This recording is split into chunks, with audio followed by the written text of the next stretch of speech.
Halo teman-teman, kali ini kita akan bahas lagi soal asli TKA Matematika SMP MTS 2026 resmi dari Kemendikdasmen. Dan kalian kelas 9 wajib menguasai semua soal-soal ini. Oke, sudah kita bahas soal nomor 1 sampai dengan nomor 9. Di part 2 kita akan bahas soal nomor 10 dan seterusnya. Buat kalian yang baru menemukan channel ini, subscribe dulu ya, channel EduV, channel pendidikan yang pastinya bermanfaat.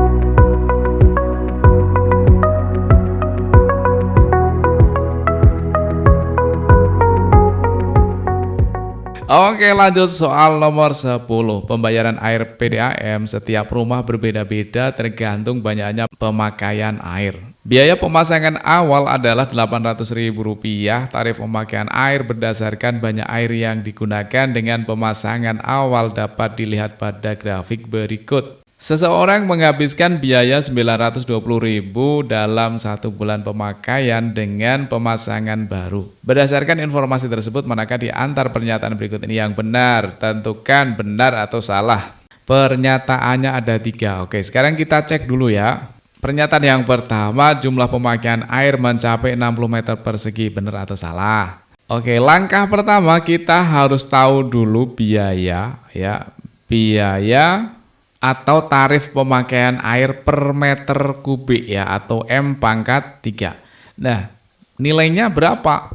Oke, kita lihat dari grafiknya dulu ya. Ini grafiknya di 800.000, kemudian naik menjadi 820.000. Itu artinya biayanya 20.000 ya. Jadi di sini 20.000 biayanya. Dapat berapa meter kubik air? Oh, ternyata dapat 10 ya kan? Oke, berarti di sini kita bagi dengan 10. Maka per meter kubiknya itu 20.000 dibagi 10 menjadi Rp2.000 per meter kubik ya. Jadi tarifnya Rp2.000 per meter kubik. Nah, di sini seseorang menghabiskan biaya Rp920.000 dengan pemasangan baru.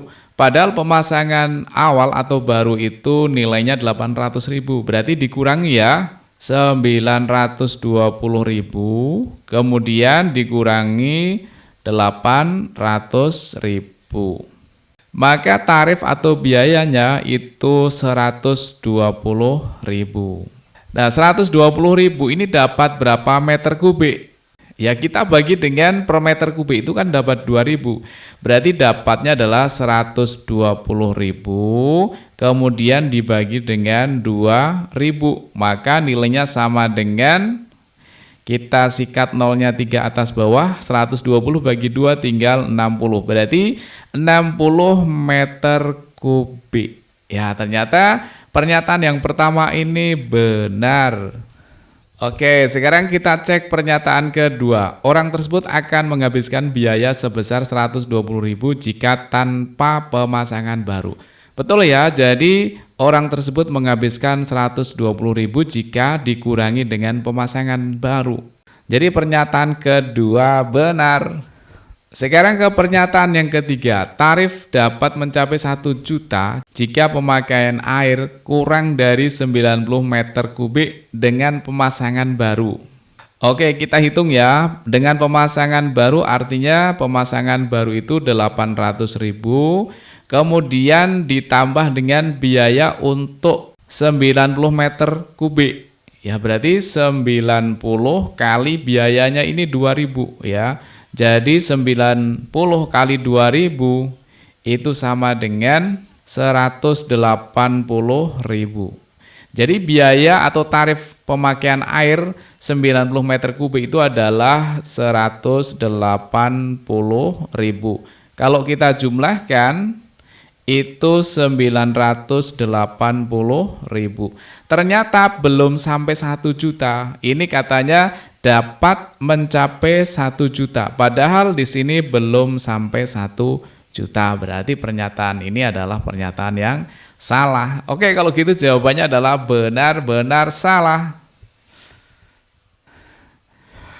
Lanjut nomor 11. Judulnya pekarangan rumah.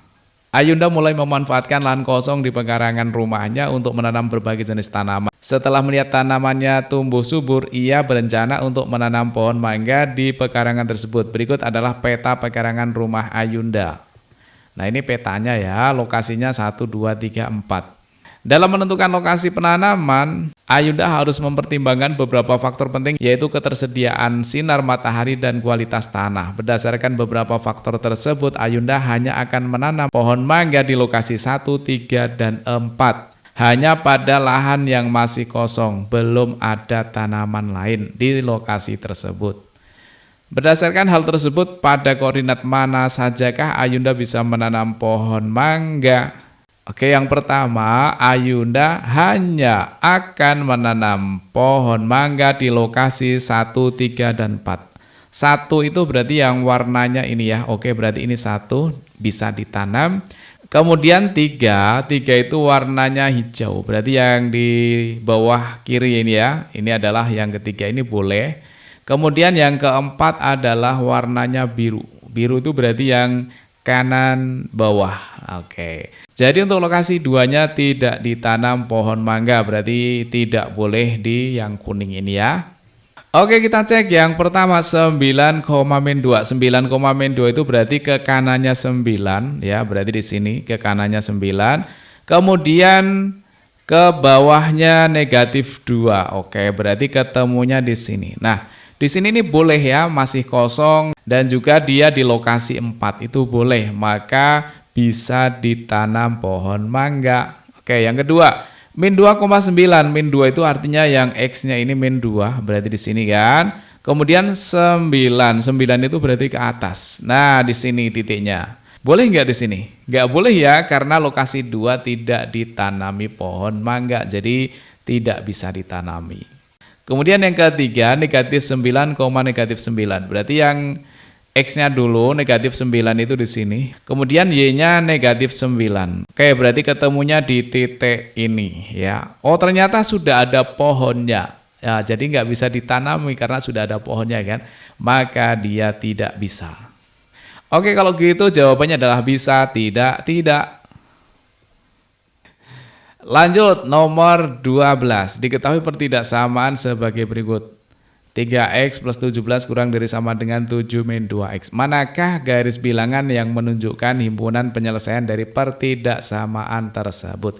Gampang banget nih teman-teman ya. Kalau ada soal kayak gini, caranya yang punya x itu dikelompokkan jadi 1 ya.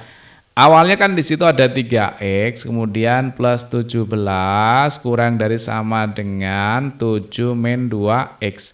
Nah, -2x yang ini kita jadikan 1 dengan x yang ada di kiri ini. Kemudian 17-nya ini karena bilangan kita jadikan 1 dengan bilangan juga ya. Jadi 3x-nya tetap di kiri, 3x. Kemudian -2x di ruas kanan. Nah, ruas itu ditandai dengan tanda ini ya teman-teman. Ini tanda kurang dari sama dengan itu berarti yang ini adalah ruas kiri ya kan. Kemudian yang ini adalah ruas kanan ya. Ini bagian kiri, ini bagian kanan. Nah, kalau nyebrang ya, nyebrang tanda ini, maka yang negatif ini berubah menjadi positif ya.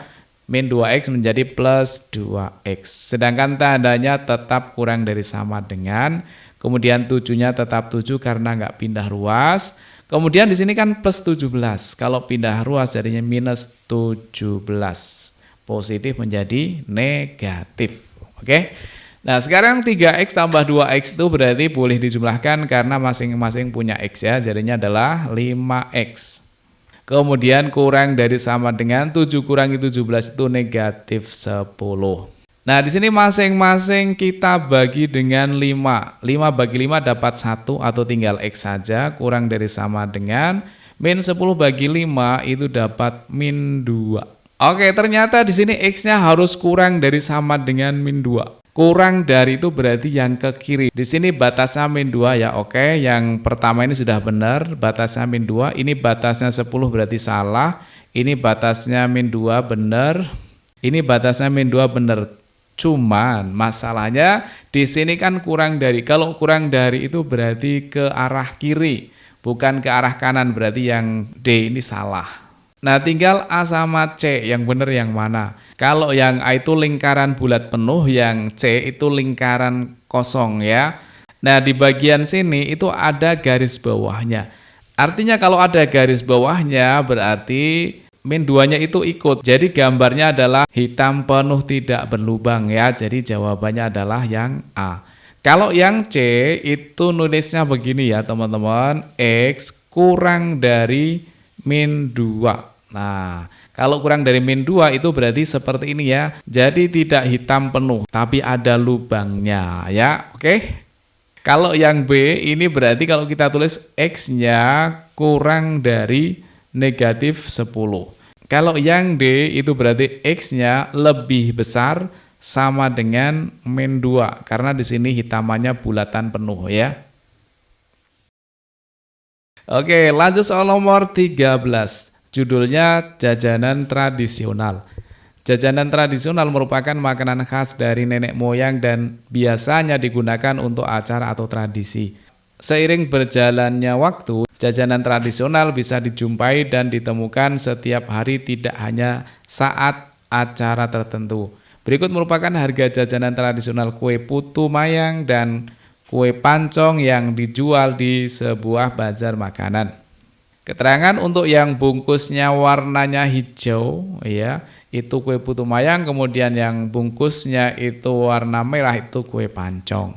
Nah, untuk yang pertama ini ada 3, 1, 2, 3 yang warnanya hijau, artinya dia itu kue putu mayang, kita misalkan dengan X saja. Kemudian yang kue pancong kita misalkan dengan Y.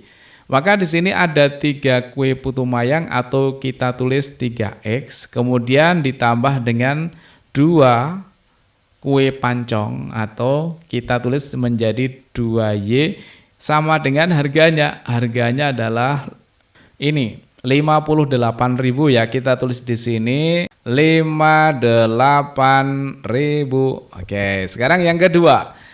Ini ada 2. Oke, berarti ditulis apa? Ditulis 2X kemudian ditambah 2G. Oh, ternyata 3 ya. Jadinya 3Y sama dengan sit. Oh, 62.000. 62.000.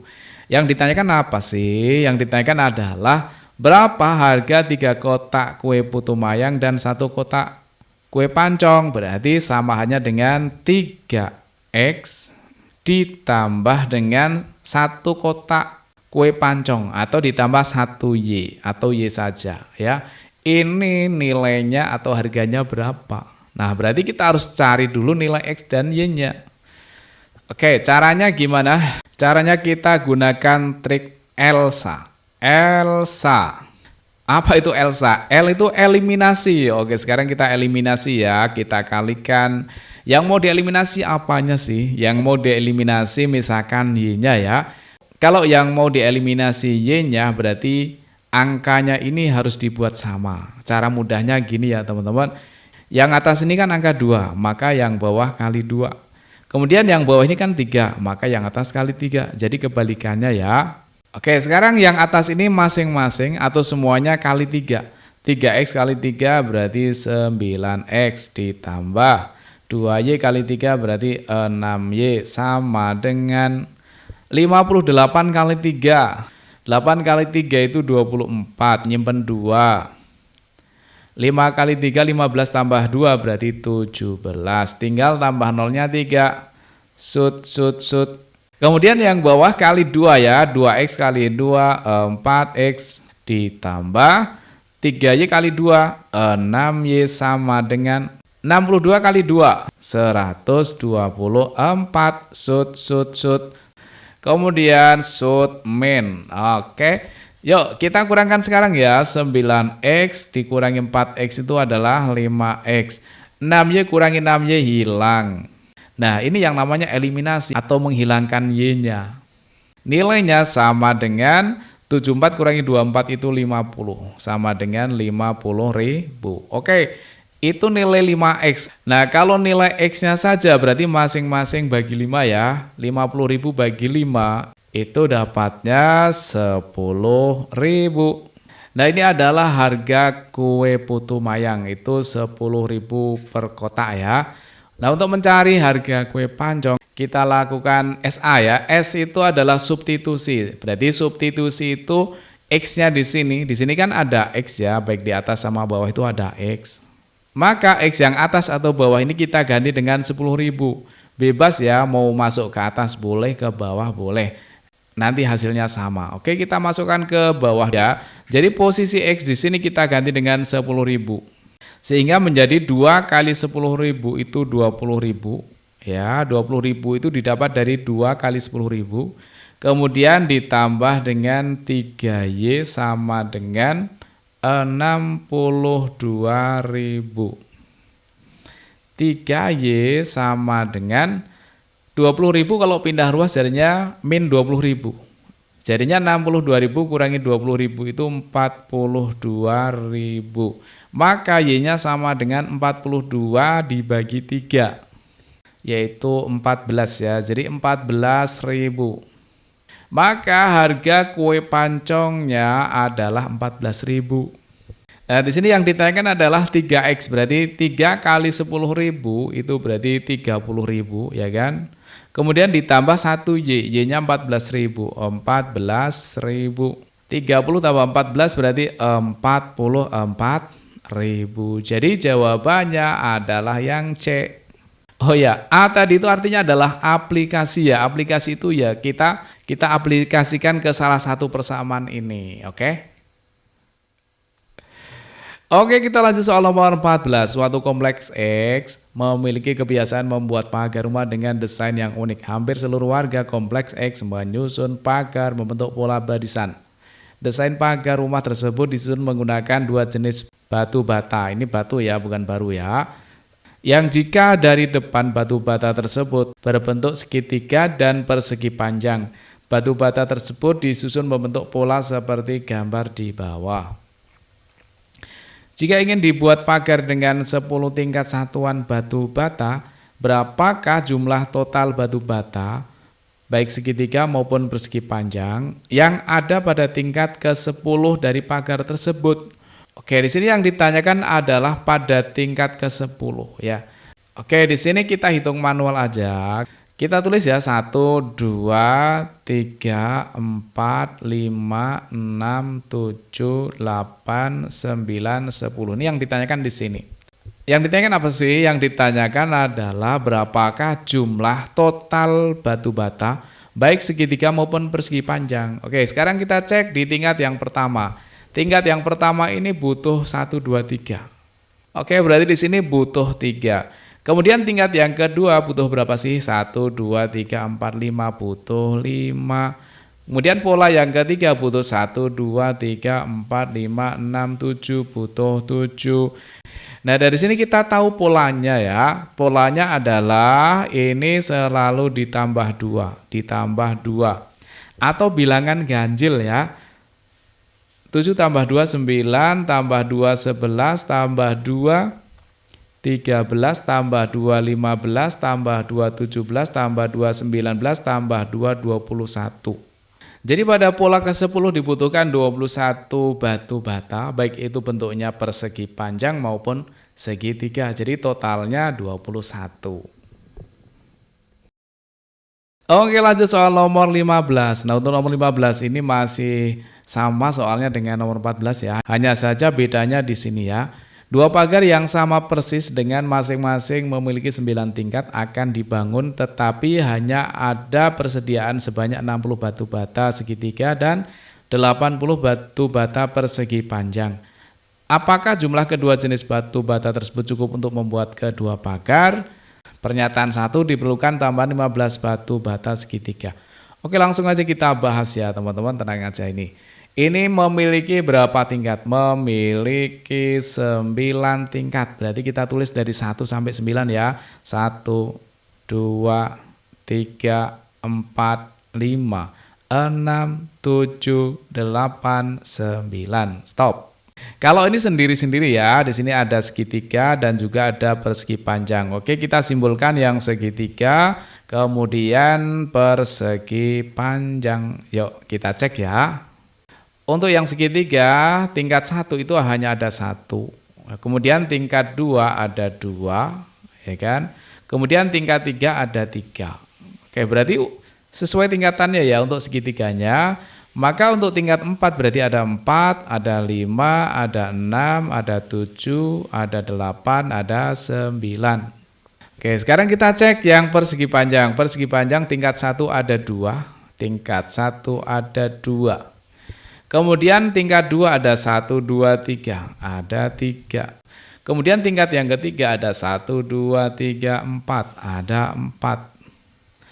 Ya udah, berarti tinggal kita urutkan aja ya, 2, 3, 4, kemudian 5, 6, 7, 8, 9, 10. Oke, lanjut ya. Di sini hanya ada persediaan 60 batu bata segitiga dan 80 batu bata persegi panjang. Nah, kita hitung dulu banyaknya batu bata segitiga ini ada berapa, kita jumlahkan ya. Berarti kita hitung, kita jumlahkan semuanya ada berapa ya. 1 sama 9, 10, 20, 30, 40, 45. Berarti jumlahnya adalah 45 batu bata segitiga. Kemudian yang batu bata persegi panjang kita jumlahkan ya. Ini kita jumlahkan semuanya ada berapa, butuh berapa? 10, 20, 30, 40, 49, 54. Oke, ada 54 batu bata persegi panjang. Nah, karena di sini itu akan membuat 2 pagar yang sama persis ya. Berarti kalau 1 pagar itu butuhnya segini, kalau 2 pagar ya tinggal kita kalikan 2 masing-masing ya. Kalau kita kalikan 2, berarti yang ini butuhnya 90, yang ini butuhnya 108. Nah, ternyata di sini persediaan batu bata segitiga itu hanya 60. Padahal butuhnya 90, berarti masih kurang ya. Jadi kurang 30 atau harus ditambah 30. Di sini katanya ditambah 15, berarti masih kurang ya. Berarti salah dong. Kemudian yang kedua, diperlukan tambahan 28 batu bata persegi panjang. Oke, persegi panjang kan awalnya 80. Kemudian kalau kita tambah dengan 28, berarti jadinya 108. Oh, ternyata benar ya, berarti pernyataan yang kedua benar. Oke, sekarang kita cek pernyataan yang ketiga. Diperlukan tambahan total sebanyak 43 batu bata baik segitiga maupun persegi panjang. Oke, yang segitiga tadi itu butuh tambah 30 lagi. Kemudian yang persegi panjang butuhnya tambah 28. Jadi totalnya itu adalah 68. Batu bata baik segitiga maupun persegi panjang. Jadi pernyataan yang nomor 3 ini salah. Kalau gitu jawabannya adalah salah, benar, salah. Oke, kita bahas sampai nomor 15 dulu ya. Untuk soal nomor 16, 17, 18, 19 akan kita bahas di part selanjutnya. Mudah-mudahan sukses, dapat nilai bagus, masuk sekolah yang dicita-citakan. Amin. Sampai ketemu di video berikutnya. Sukses.